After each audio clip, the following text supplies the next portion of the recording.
My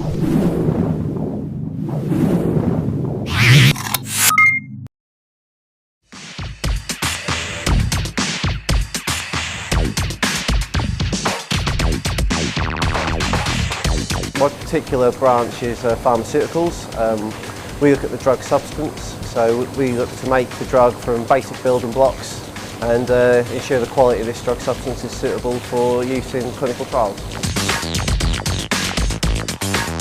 So we get the drug and we have to look for possible impurities in there. So we have a wide variety of analytical techniques that we use. Separation science, we look at spectroscopy to see for low levels of impurities, possibly things which could cause harm if they went into patients, and we can analyse these down to really low levels, parts per billion in some cases. We're not doing the same analysis over and over again.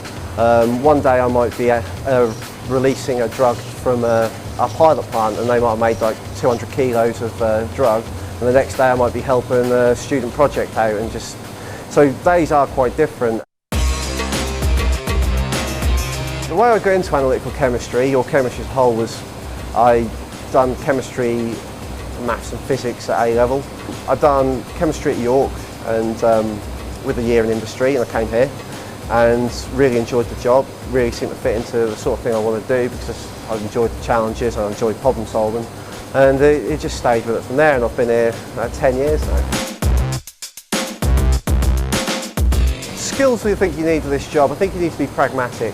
A lot of the things we do, if we're looking to make fast analysis, so if we're, say for example, in the plant and they want to know as quick as possible their reaction's completed, you want a method which is quick, so you need to really be able to pick what do I actually need to do here, and if you can do that, you've won half the battle.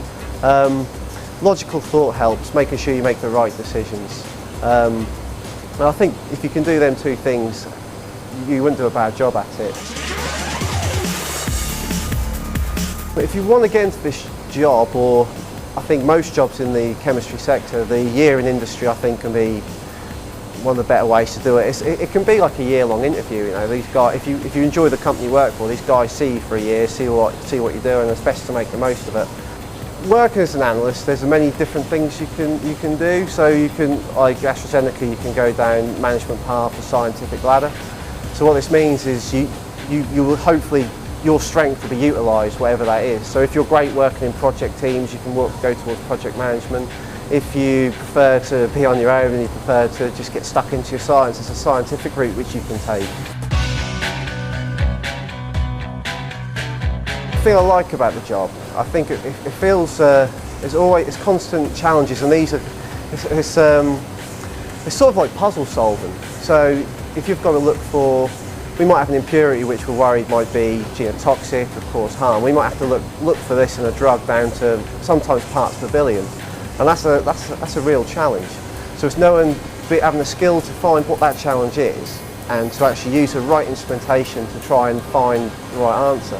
And at the end of it, when you actually find out that you can actually do this, you can actually get the answers you need and what helps projects move forward. That's a big thing.